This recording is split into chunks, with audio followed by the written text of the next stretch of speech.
Thank you so much for joining us here, Tim, at the Dwellynn Show. I'm your host, Ola Dantes. I cannot wait to dig in with you today, Tim. I appreciate you being here. Ola, thanks for having me, buddy. Excited to be here. Awesome. So, Tim, I read a little bit about you, but I'm sure you can do a way better job than I can. So can you just tell the Dwell listeners a little bit more about yourself and kind of what you've been up to lately, actually? Yeah, man. I mean, I got involved in real estate back in the heyday of 2003 to 2007. I was going through college, and everybody said, hey, if you want to make money, get involved in real estate, because everybody was making money in real estate back then. So when I graduated college in 2007, I moved out to New York City and became a real estate broker, and I brokered commercial leases. So I would go in and help a business owner find a second location, or I'd help a landlord market their retail space to other businesses. And the first lease I ever brokered was 400 square feet. And we signed a lease at $10,000 a month for 400 square feet with a 4% annual escalation in the rents. And it was a 12-year lease term. And I'm doing the math on this thing. I'm like, man, this guy's going to make, the landlord is going to make almost $2 million over the next 12 years for something he did at one point in time. And this is right when I was reading like all the Rich Dad, Poor Dad books and all the wealth building books. And I realized, hey man, I'm on the wrong side of the coin. Instead of brokering real estate and being on the transactional side, I need to be owning real estate and earning that residual income, that passive income. So I think that's what attracts a lot of people to real estate. But then I think we all get caught in this transactional mode of thinking that we have to go stockpile cash and we have to go have our own money to go and invest in those passive assets. And the reality is it's not true, but it caught me. And for several years, for the next 7-8 years, I just kept on flipping houses, wholesaling houses, meeting people who had money that maybe didn't have the skill set or maybe didn't have the time to invest in real estate. And they would invest with me, and we'd do some sort of an equity split on our transactions. And man, I gave up 70% of my first probably 250 deals that I did, just because I realized I needed to build a resume and, just get a bunch of deals under my belt in order to be able to go posture up with banks and other private lenders and sellers and just kind of, roll with the punches. So it was, had some good partnerships, had some bad partnerships. And about 3 years ago, I kind of broke off from some business partners that I had and just started buying apartment buildings on a part-time basis, helping to raise money for apartment buildings on a part-time basis. And then I had a team up here in Cleveland, Ohio, it's where I live now, that was flipping single family houses. And so we would do like single family turnkey rentals. And we did about 100, 120 of them a year for a couple of years, started a management company. And, I come from the residential realm, and about, 18 months ago, I took a look at where my wealth was being created and where I was spending most of my time, and realized that, 10% of my time was spent on my apartment buildings, but 90% of my wealth had come from that. So although I was getting rich in, making a living in the flipping of houses, I was actually building wealth, true wealth, residual income, passive income in the apartment building realm, and realized that I needed to pivot. So I thought, what if we took our resources from the residential side and just shifted them over to commercial and only focused on buying more apartment buildings and commercial space. And so a little over 12 months ago, maybe 18 months ago, I did that. I had probably 350, 400 units that I was a passive partner in apartment buildings.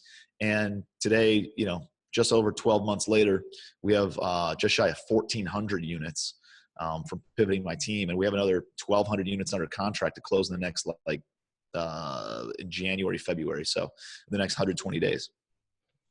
Fantastic, Tim. That is a lot of good stuff in there. There's so much I want to kind of dive into. So I want to dive into the fact that you've been a broker in New York. You realized, when you were talking about Rich Dad, Poor Dad, I thought about the 4 quadrant, right? You wanted to shift from the kind of, self-employed broker to the big business investor side, right? You spotted that, right? Yeah. But then you also mentioned partnerships, right? And now you talked about you pivoting, right, from turnkey to kind of like, multifamily apartment building. So I kind of want to focus on those 3 buckets. First and foremost, when you were doing those transactions, right, do you think as a broker in the beginning, did you think you reading the Rich Dad Poor Dad book helped you recognize and tap into what was going on? Because I meet brokers, I'm meeting a broker today to look at an apartment building. And I wonder why this guy's not doing what I'm, doing, right? Right. So do you think the knowledge on those books that you read helped you to spot the opportunities that many real estate agents, that many brokers didn't see or don't see? Yeah, I think, I'm a big believer in personal development and bettering yourself every single day. And reading has really helped me become more aware and given me more intellectual or emotional intelligence. And I think that's a huge success factor. To a lot of people, it's not how often do we meet people who are hugely talented, but they just waste their brains, they waste their book smarts, and they just kick it to the side. They don't utilize it for anything. The people who I know that are very, very successful are usually the most emotionally intelligent people. They're very aware of their surroundings. They're reflecting a lot on their life, on their business, on different circumstances and different interactions that they've had with other people. And I've been fortunate enough to, I don't know if I'm given that or it's definitely a muscle that I've worked on strengthening over the years, because every time I reflect on my business, every time I reflect on my life, there's a huge shift that occurs in a positive momentum of realizing, like, back then, what do I want to do with my life? I want to do real estate. All right, let me go down that path. And then I get in the world of brokering because I didn't know any better. And I reflected, like, why am I brokering when this guy's going to make millions of dollars on this thing? I need to go own real estate. And then, like, I reflected on a bad business partnership where I was contributing majority of the effort for a fraction of the equity. And it was not congruent with what my contribution was versus what my compensation was. And so, I reflected on that and I'm thinking it's a hard decision. Sometimes it's very, very difficult to see outside that box that you're in and make some of those decisions that are difficult in the moment, but it's going to, take a huge weight off your chest and open you up for better opportunities. One of my favorite sayings is, like, sometimes setbacks in your current circumstances are really setups for something better in the future. And so it, and then reflecting on my business 12 months ago or 18 months ago and seeing and making myself aware of where was I spending my time and where was I earning my wealth, building my wealth, and pivoting my business. And by burning the ships and making a commitment like that, the way that the universe responds to you when you do something like that is just, it's remarkable. Like, you can't even try to explain it in words, because the opportunities that have come up, because I've just been dedicated on apartment buildings, I never saw these opportunities before because I had these blinders on. So yeah, I think being aware and reading books like Rich Dad Poor Dad and reading books like How to Win Friends and Influence People, how to interact with people, what's important to them versus what's important to you, and Richest Man in Babylon, Think and Grow Rich, these are all the books that have laid a foundation of personal development for me, that have made me more emotionally intelligent, that made me more aware, both socially and personally, of what's going on in certain circumstances. And I think that's a muscle that you can definitely develop. You just need to be aware that it needs to be developed. That's that little tweak, like that just initial of, man, you need to be more aware, read this book. And then all of a sudden you read this book and you go down this path, and there's no turning back once you do that. Right. Oh, there's so many. I feel like, you're just like, I feel like we've had like similar experiences, right? I go into a partnership too, didn't work out too well. And, for our Dwell listeners though, that may be thinking of getting started in real estate, right? And they're looking at partnerships, right? How do you spot a good partner? How do you do that? That's a great question. So because I have been in bad partnerships before, I'm sure there's people that have been in good partnerships. When you lose money in a partnership, things can get real rough, and God forbid you make money, things can get even uglier. Like I've seen people go down a bad path when they start making money, and it amplifies who they are as a person.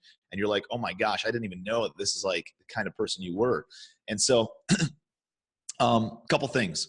So first of all, I don't really do partnerships, but I love joint ventures. So I would never want to put all my eggs in one basket with one business partner. And you take a look at some very successful entrepreneurs and real estate owners and investors that have had bad partnerships. And in order to break up that partnership, they've had to liquidate all their assets. So I would never want all my eggs in one basket with one person.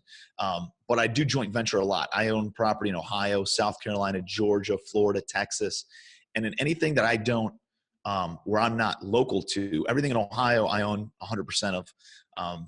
But everything that's out of state that I'm not local to, I have a local joint venture partner who I trust, who's been proven, has a track record, knows how to work with contractors, knows how to work with management companies, knows how to like go through that whole phase of managing and owning real estate on a deal by deal basis. So it's not everything that I do in Georgia's with one person. It's not everything I do in South Carolina. It's a deal by deal basis. I might have multiple partners in Georgia. I might have multiple partners in Texas.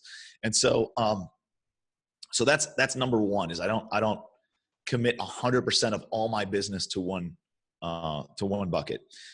The other thing is, if you want to find a good business partner, there's something called a DISC analysis, DISC.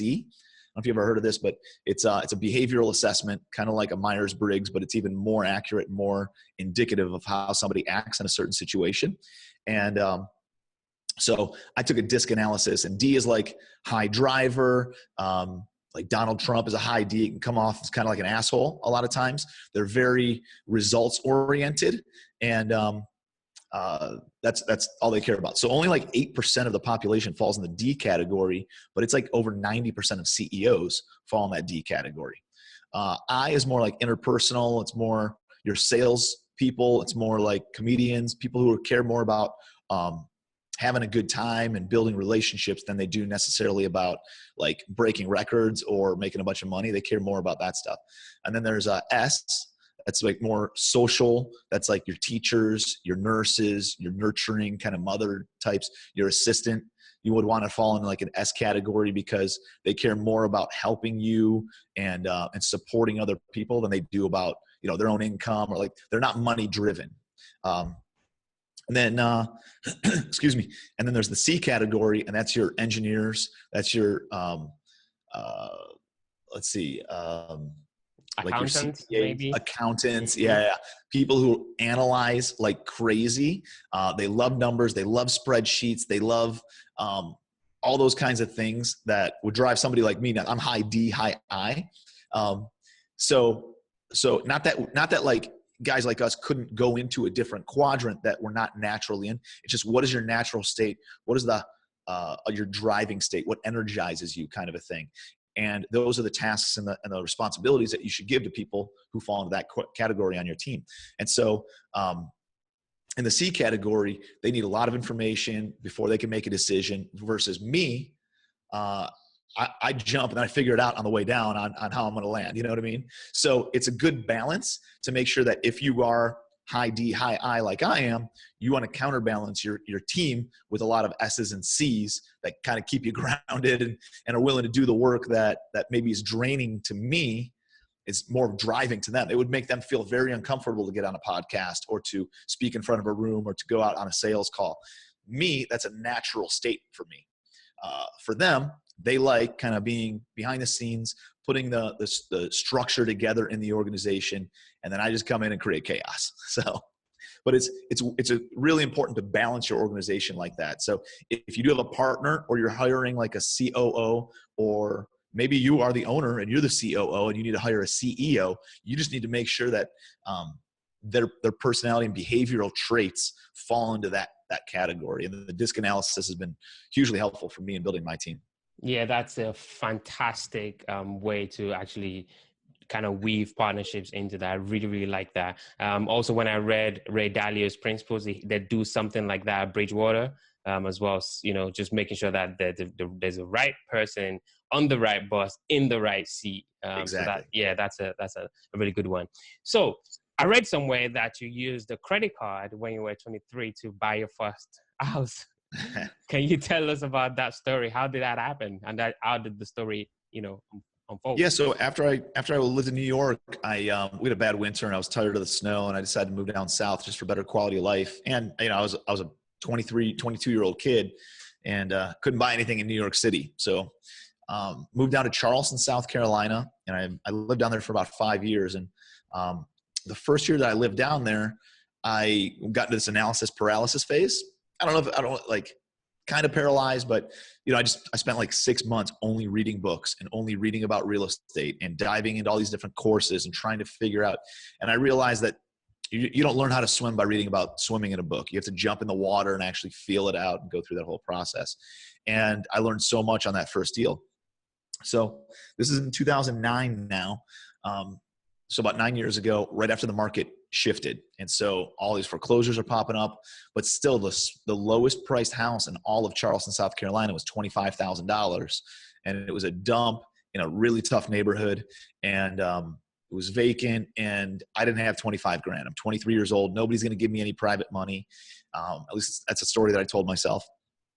And so I was like, I'm not going to utilize that as an excuse though. Let me figure this thing out. How can I access money? And I think a lot of people, they tell themselves that they can't do something and it shuts off their brain, versus when you start asking yourself questions about how you can do something, it gets the creative juices flowing and opens up opportunities, and better questions start leading to better answers. So I thought, how can I find money to do this deal? And, I had friends and family, I could contact them. Like, could I go and partner up with somebody in the local real estate investors association? Maybe. I didn't really know about it at that time. And it was probably a pride thing where I didn't want to go to friends and family. So I'm like, how can I figure this out on my own? And I had a credit card. And I remember going to this seminar where they're like, yeah, you can just call up your credit card company and increase your limit. And so again, I'm 23. I don't have like a mortgage. I don't have a car payment. I've never had any credit before in my life. This credit card's been open for like 15 months and that's it. And I called my credit card company, and my limit's $3,000 at the time. And I was like, I'm about to make a big purchase. I need you guys to increase my limit right now. And they said, yeah, sure. How much do you need? I said, I need $100,000. They're like, absolutely not going to happen. And so I was like, well, acting all mad. I'm like, well, how much can you give me right now over the phone? Well, you need to submit documents and this and that. I was like, no. Without doing any of that, what are you authorized to increase my limit to right now? And they increased it to $15,000, 15. And so I thought, all right, fine, just do it. And acted like a mad customer, but I'm like cheering inside because I'm so excited that I have access to 15 grand. And so they mailed me some balance transfer checks, like the perforated ones that come in the mail that you can like pay off another credit card in order to do that. So I found that $25,000 house, and I made an offer at 12 grand because the reality is I can't go much higher than that. And we went back and forth a little bit, and I got it for $14,000. So I remember taking the balance transfer check and like ripping it out of like the little perforated paper, and it's got like the bumps all around it. And I wrote it in with like blue ink and to the title company or to the closing attorney. And I showed up at the attorney's office, and I was like, here you go. I'm ready to buy this thing. And I gave him my balance transfer check. He's like, what the hell am I supposed to do with this? Like, I needed certified funds. Take this back. It delayed closing like a day or two.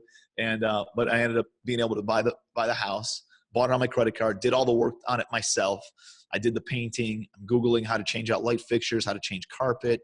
I'm going over to people's houses and like strapping rolls of carpet on top of my car at the time, trying to like taking it out. I had no tools. I'm literally paying friends and pizza and beer in order to help me out with painting and doing landscaping. And but I had it pretty much turned around in about 30 days. And, I didn't know how to sell. So I just Google searched how to sell properties. Somebody said to hold an open house. And I just printed out some flyers, knocked on doors to all the neighbors, told them I'm holding an open house that weekend, and listed the property for $39,000. One of the neighbors came in, offered me $33,000, and I ended up taking the offer. So we closed 30 days after that.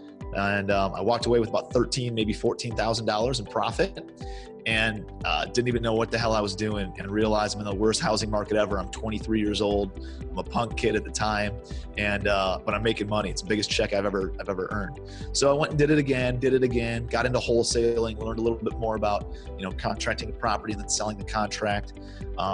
Didn't make a lot of money. I was making $20,000, $30,000, $40,000 a year. That's it, like for a few years, and then started meeting people who had money, but maybe didn't have the time, didn't have the expertise on how to invest in real estate, and started joint venturing with them and partnering up with them, and got into a committed relationship with one group and built up a portfolio of rentals, about 150 units. And then things just went south. You know, I found out that they weren't bankable. And again, a lot of incongruencies with, you know, the effort that I was putting forth versus how I was being compensated.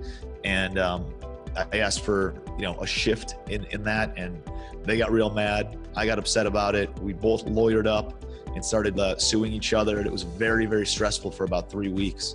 And then realized that the only people getting rich in that situation were going to be the attorneys.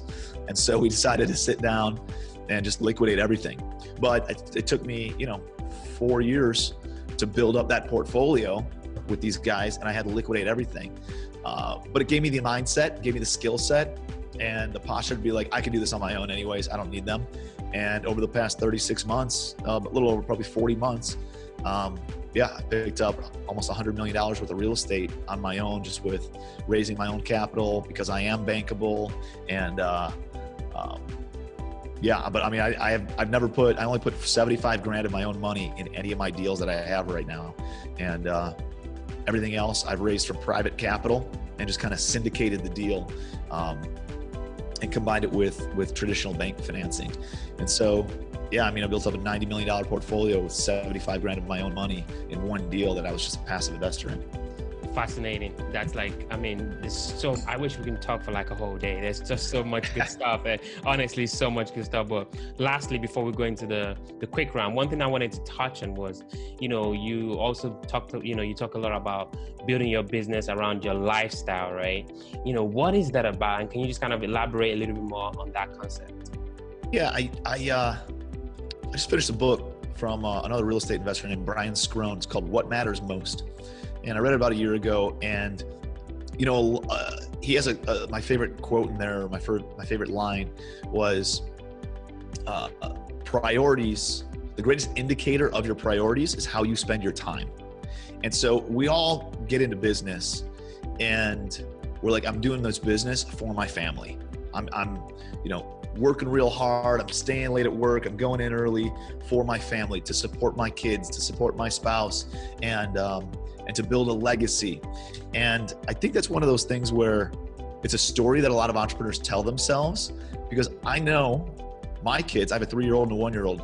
My kid would rather me be at home and play with dolls with her than go and make another $1 million in real estate, you know? And so I think a lot of people spend that, they say their priorities are one thing, but it's not congruent with how they spend their time. And I realized this a year ago when my daughter was, you know, I'm coming home from work, we do family dinner, and then at like 6:30, when I should be playing with my kids, I'm texting and answering emails and doing stuff on my phone. My daughter comes over and tugs on me a couple times. "Daddy, come play with me. Daddy, come play with me. Hang on, baby. Let me go and, you know, finish up this message. Daddy, come play with me. Daddy, will you come in the playroom and play with me?" And this is my 3-year-old. No, she was 2.5 at the time. And I finished up this message, and I look down, my daughter's not there anymore. She's over there playing by herself in the playroom. And she's, you know, maybe not aware of it at the time. But the reality is I start reflecting. This is one of those reflective moments of social awareness.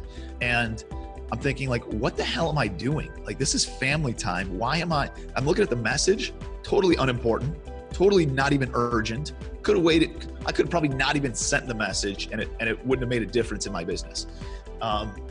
It would have handled itself the next day anyways by my team handling it. So I'm like, what? I'm giving up good time with my daughter when we could be playing, making memories, building a tradition. And instead I'm sending an unimportant message. And what does that imprint on my daughter? It tells her that daddy, the man who's most important in her life and loves her more than anybody else in the entire world, neglects her and ignores her and thinks that a phone, whether she sees it or thinks, like, she thinks that a phone is more important than her. And what does that then turn into down the road? That imprints on her that every time she goes to daddy, instead of getting love and affection and support, she just feels disappointment. And so eventually she stops coming to daddy. Eventually she looks for support and love and affection in other ways. That could be drugs, that could be sex when she's older. And then she starts dating guys who ignore her because she thinks that's what love is. And so, like, all this went through my head, and I was like, holy shit, what am I doing in my life? Like, I need to, like, craft this thing in a better way and really indicate how my priorities, make sure that they align with how I spend my time. And so after that, man, I took a couple days and just looked at my business. How was I running this thing? And again, better questions lead to better answers. So I started looking at, like, I'm on a podcast with you right now, right? I'm not going to take a phone call because I have this time blocked to talk with you. And so I'm like, why don't I do that with my family? I do that for business, for unimportant meetings of people that want to pick my brain or grab coffee with me. Why would I not do that with my daughter who wants to play with me, who, is my legacy, And so I started time blocking time for my family. So from 4:30 into the evening, I do not take any meetings. I do not take any phone calls. I get home, I take my phone, I put it upstairs on the charger because, it's addictive. You see it beeping, you see it blinking, you hear it buzzing. You want to go and pick it up if it's just across the room. So I put it on a different level. So I'm not even, piqued my interest on it, and just get rid of it. I think it's toxic. So, and then I go and I'm present with my family, and I go and hang out with my family all evening, playing with my kids, going on a family walk, going to the park. We took a bike ride last night, and throwing stick with the dog, playing in the backyard, whatever that looks like. But now having good memories, my daughter's feeling that love, feeling that affection. And I'll tell you what, like, a lot of people are like, hey, maybe I'm not in business, in a place in business where I could do that right now. The reality is I've gotten more business because of it, because people realize that I'm not in business and I'm not going to shortcut a relationship to make a quick dollar. And so they appreciate that relationships are first, and that I'm in this for the long haul, and I'm in it to build long-term relationships. And I've developed deeper relationships with clients, with private money lenders, with my team, because they know that I'm not going to bother them when they're with their family, and they know not to bother me when I'm with my family. So they know that things can happen during the business hours and we get it knocked out. So I've done that really well with my family, and I'm starting to do it now in the mornings with personal development, listening to books, listening to podcasts, reading books, and then working out as well. And then, those are two things, the personal development side and the health and fitness side, that a lot of people neglect as well. And so I started to time block my mornings to do that exact same thing. And then I go in the office from 11 a.m., 10:30, 11 a.m. to about 4 p.m. And I only do that 4 days a week. And so it's like, how do you build a big business? Is a question I ask myself. How do I build a big business? How do I stay ambitious? How do I continue to grow by scaling back my hours literally to 1/3 of how I'm working currently? Going from 60 hours a week down to 20 hours a week. And better questions lead to better answers. And you start asking yourself, who can I hire? What processes can I put in place? How can I automate this whole system? Maybe I can bring on joint venture partners. Like, how do I level up to a point where I can do less and still build more? And that's why I really like doing the joint venture opportunities. I partner up with a lot of people who are real good, strong hustlers on the residential side who are trying to get into commercial, but they don't have the balance sheet. They don't have the net worth, the liquidity, the experience in apartment buildings. And I have that. So I can go get the loan. I can raise the money. They can do the physical work on it. My team can handle the property management side of it, and just at least, aligning and keeping an eye on property management.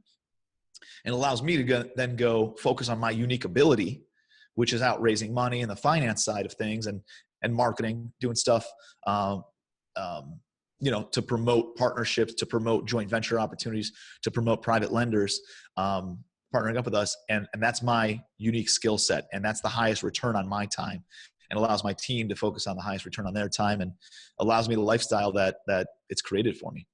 Wow. That's a really good one. I mean, what really struck me was, how you described that instance with your daughter, right? I have a 15 or 16-month-old daughter right now, so I can relate. I just really, really wish we can just keep going, but we're definitely going into the quick round. These are going to be quick questions, quick answers. You ready, sir? I'll come back, man. If you'll have me, I'd love to come back. No, honestly, there's so many things we didn't touch on today. So first question, I think you kind of mentioned it, but I'm sure you have a better answer. What makes Tim unique? What is that differentiating factor that separates you from the next guy or the next girl? I would say either probably my resourcefulness. or my ability to reflect on business and circumstances and situations. So like resourcefulness, we talked a little bit about this earlier. I don't have time, I don't have money, I don't have the skill set, I don't have the knowledge get in the way of me doing my first deal. I said, hey, how can I do this? And I remember Tony Robbins saying, hey, resourcefulness is the ultimate resource. If you are resourceful, you can solve any problem. You can think critically. And I think that's probably, that leads into like the whole thinking critically of being socially aware and having awareness of situations on what my private lenders are looking for. So I reflected on what would I want as a private lender if I was investing in a deal. And me as an entrepreneur, I want to know exactly how I'm going to make my money on a deal, but I also want some of the upside. If you're going to go make $1 million, kick me 10% of that. You know what I mean? Like, because I helped you do that. And so that's how I structure my deals, where I pay a fixed return regardless of the property's performance to my lenders. And then I also give them a piece of the equity in perpetuity for as long as I own the building, even after they've been paid back in 12 or 24 months. So my investors love it because I can help them build wealth and they feel like they're part of the team now. And it allows me to then create those relationships where now Tim's their business partner, you know, like, and so going back to your question, like if I didn't sit back and reflect on that and think critically on that and have that emotional intelligence to reflect on that situation, I don't know if I definitely wouldn't be in the place where I am today, because again, every time I make one of those decisions, or I sit back and I reflect, and I do it on minimum a quarterly basis, where I just sit back and I look at my entire business. I take a day or two where I don't answer any phone calls, any emails, and I'm just reflecting and looking at my business and planning.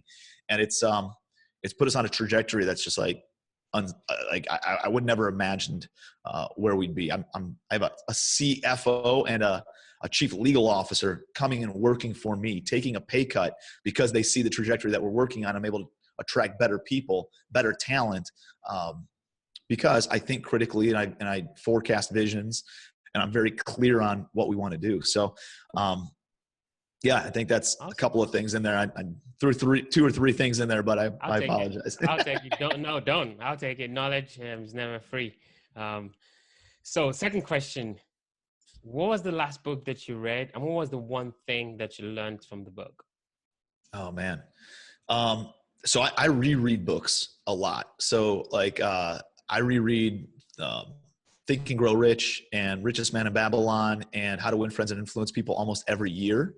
Like, I take notes on it and I read my notes on a regular basis. And what happens is, like, as you have different business experiences, those books hit you in a different angle and you see something that you didn't see previously. And so a book that I read 10 years ago called The Rockefeller Habits, by Vern Harnish. It's kind of like, it talks about the 4 different levels of business, from 0 to $1 million, and really you're building it up yourself and you're trying to figure out automations and all that stuff. And then all of a sudden you get to $1 to $10 million in revenue, and you know, you're dealing with all these employees and you're an HR director essentially. You're like trying to get to that next level, but you don't have enough revenue to pay for somebody who's 6 figures or multiple 6 figures a year. And then and that's probably where a lot of business owners are. Like 96% of businesses fall in that 0 to $1 million in revenue. Almost just shy of 4% of businesses fall in that $1 to $10 million in revenue. And then 0.4% of businesses fall in like 10 million to 100 million.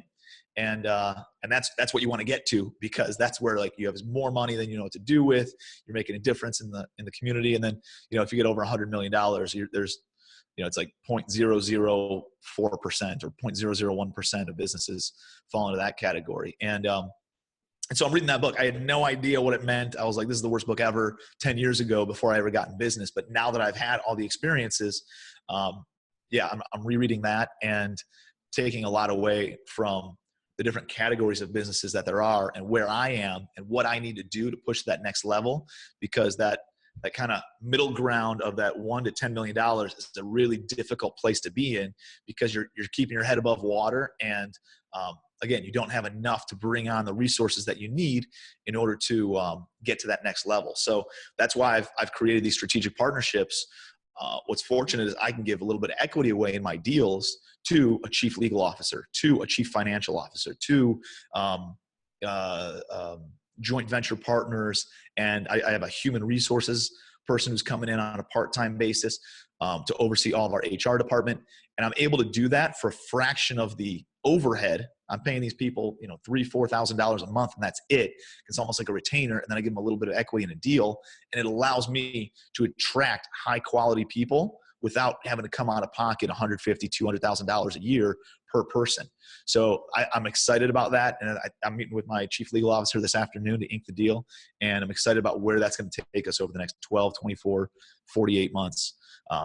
I love that. I love that, Tim. I really, really like the structure and kind of like the forecasting into the future. That's really awesome. Last question. I mean, you've just talked about all these activities you do. You mentioned your habits, from the beginning of your day, exercise, health and fitness, mindfulness, reading, and then up to when you get to work and when you get home, family time. You've got all these activities in your day. What do you do for fun? I hang out, I travel. For me, I love going out to different masterminds and different events and plugging in with other entrepreneurs, because you just going to have such high level conversations with people. You can't have those conversations with somebody who just doesn't get it. Somebody who, not to say, it's just a different level of conversation when you're talking about building a multi-hundred million or $1 billion portfolio, and they're worried about what's going on and which jersey they're going to wear on Sunday when they watch the football game. It's different.